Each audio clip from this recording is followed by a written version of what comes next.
Welcome, everybody. It's the Radiosurgery Show with Dr. Gil Lederman, MD, New York's only Harvard-trained, triple board-certified radiation oncologist who brings you the latest cancer treatment news, interviewing world-renowned cancer experts, delving into special cases, and, of course, answering your questions. I'm Rob Redstone, broadcasting from the WOR studios in the heart of New York City. And now, please welcome Dr. Lederman. Good morning. I'm Dr. Gil Lederman, and I'm here with Daryush Nubraha, who's my co-pilot today. Good morning, Daryush. Good morning, Dr. Lederman. How are you today? All right, fantastic.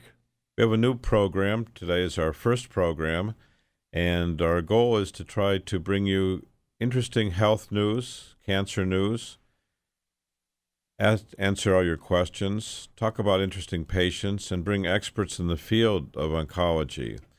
So over the course of months and years, we hope that we stimulate your mind and bring you health ideas that may improve your health and improve the health of your family and loved ones as well. All right, and in talking about health and being healthy, I think what a lot of people wonder, especially our listeners, is how do we avoid cancer? Well, that's what we're going to be talking about. And actually, the first article that I want to talk about today is avoiding cancer or detecting cancer before it appears. Since it's early in our format, what is cancer to you, Daryush? I think of it as gunk. It's a bunch of cells that are sticky and have no regard to the other cells in the body, and they just spread and take over. And right. So cancer are malignancies by definition. People that have cancer in the bodies are having a fight with that cancer. So the cancer wants to take over what was once a healthy body.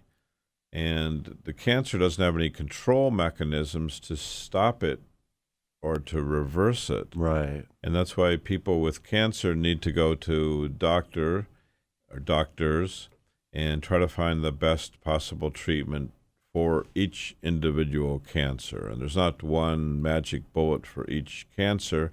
And we're going to talk about that. We're going to talk about different magic bullets or different treatments or sometimes no magic bullets.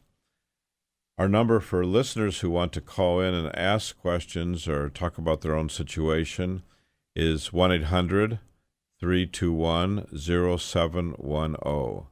Again, that's the WOR number, call-in number, 1-800-321-0710. So what's being done to try to stop cancer? What's not being done, right? We have all kinds of different treatments, and some people will do just about anything. Right. So an interesting study just came out and was published in New England Journal of Medicine and tried to diagnose and treat lung cancer before it became that gunk that you talked about. And in a recent journal of New England Medicine, first of all, they pointed out that lung cancer was the number one contributor of death due to cancer. Wow. And we're going to talk about the meaning of that later in the show, what happens when cancer takes so many lives, it actually decreases our life expectancy. So it's a national health issue, and it's a personal health issue, and obviously a family health issue. Wow. So traditionally, there's been no screening for lung cancer. There are screenings for certain cancers. Women get mammograms, and women get pap smears to look for cervix cancer. Men and women get colonoscopies to try to find colon cancers. So there's been a long-standing question whether we can implement screening for lung cancer. And this study actually looked at a huge number of patients. They took patients, or people really, patients are people that are getting treatment. So these are really people, they're not getting any treatment. They're asymptomatic people, so they had no symptoms whatsoever. Right. They were aged 55 to 74. And they find a way to screen them.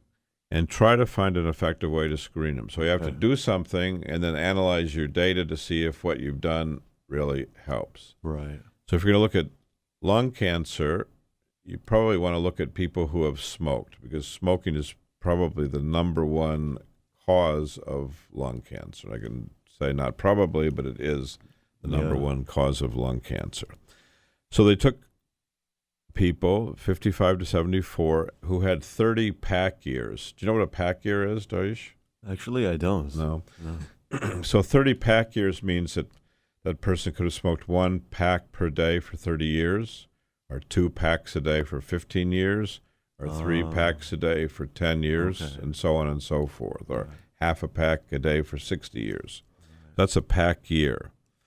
And then they randomly allocated the people to have either a low-dose CAT scan. So CAT scans and chest x-rays have radiation associated with them. Sure. And obviously we don't want to cause harm to the patient, so we try to do low-dose studies. And then we follow the patients. Now, those low-dose CAT scans, is the quality just as reliable as a high-dose one? Or? The quality is considered quite good, and we're actually going to look at the quality right now. Right. And what's positive? Well, if there's a nodule in the lung, that's considered positive. Sure. So there should not be a nodule in the lung. And to make this study important, they looked at more than 50,000 people. So you can imagine organizing and following. There was actually 53,439 people, and then they were randomly allocated to either a CAT scan. And do you know what a CAT scan is? Computerized topography, right? Right, computerized tomography. So it actually looks at fine cuts. So you have images, fine cuts, multiple slices through the body. Right.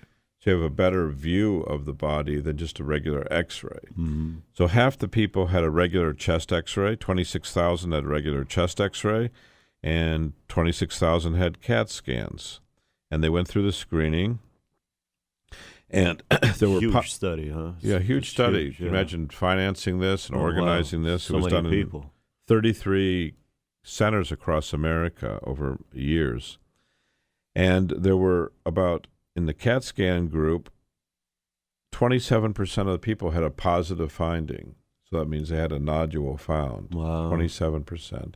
In the chest X-ray group, if you just had a regular chest X-ray, what percent do you think would have an abnormal chest X-ray if 27% had an abnormal CAT scan? Probably a lot lower than, no? Yeah, that's right. Yeah. A lot lower, so about 9%. Okay. So that tells you, number one, the CAT scan is probably 3 times more accurate than the chest X-ray. And actually, that's the whole study.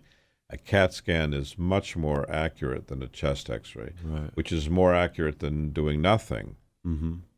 So, and if you can find a cancer when it's small before it has a chance to travel, that means you can treat it either with surgery or radiosurgery.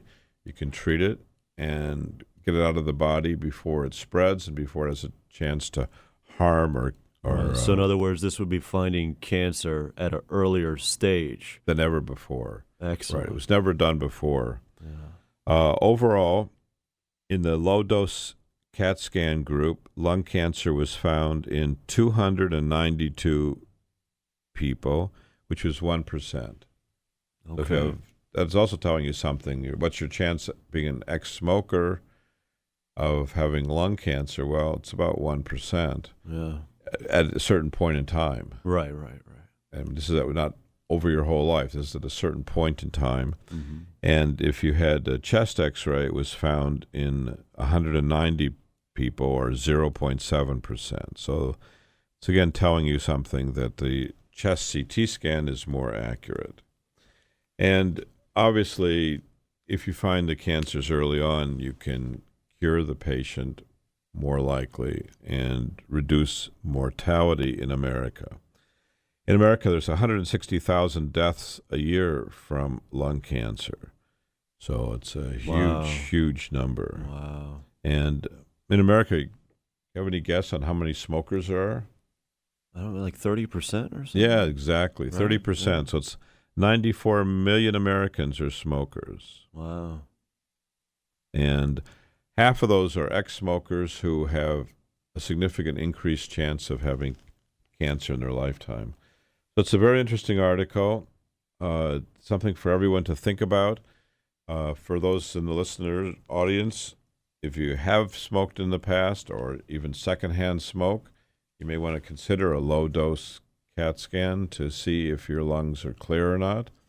It has to be repeated on a periodic basis because what's good today may not be good 5 years from now. And you don't want to wait, because if you wait to get symptoms, then chances are your cancer is already at a next stage, and that makes it that much less likely to be able to treat it. Right. So what are symptoms with lung cancer? What would you imagine be the typical symptoms? I don't know. You're having trouble breathing, coughing up blood. Right. So it could be pain. Pain means that the cancer is growing and put pressure on the nerves or bones. They could grow a mass in the lung that obstructs the lung, get pneumonia, bleeding, or could spread to other parts of the body, cause impairment. So the goal here is really, number one, for young people to not smoke, and number two, for those who have smoked or are smoking, to try to find the cancer early on, treat the person, and get them back to normal status. And stop smoking. Yes, exactly. We have on the line Wally from East Meadow, who's calling about melanoma.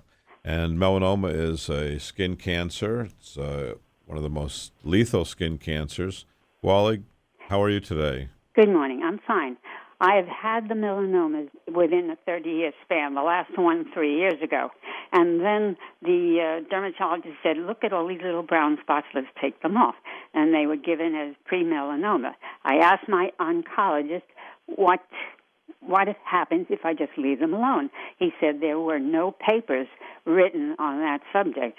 Now I noticed that near the incision I have a little brown spot.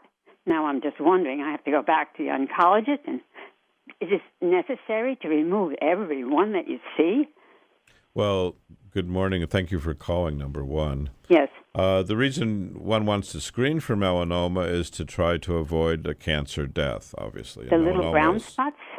Well, there's all kinds of brown spots, and unfortunately we're on the radio, so I can't see your brown spots. I know. No, they're little. They're tiny. But tiny. Many of us have brown spots, so it's up to the doctor, trained doctor, to identify what are the most likely suspicious brown spots. I know. We can't all remove every brown spot that exists That's in what our I'm body. thinking. That's what I'm thinking. On the other hand, if you have a brown spot that recurred after it was excised, that's somewhat worrisome, that a tumor or a spot would reappear. Coming back, yeah. Well, one is coming near the incision, so I suppose I better go see the oncologist again. I think that'd be wise, and I would advise you, since you have a history of melanoma, to keep a notebook of your diagnosis. Try to get the pathology reports and all the records from 30 years ago. Yes. And then all those spots that he cut off, to get the pathology report. And you can look at the report, too, and see, did he remove melanoma, which is a cancerous lesion? Did he remove a pre-melanoma?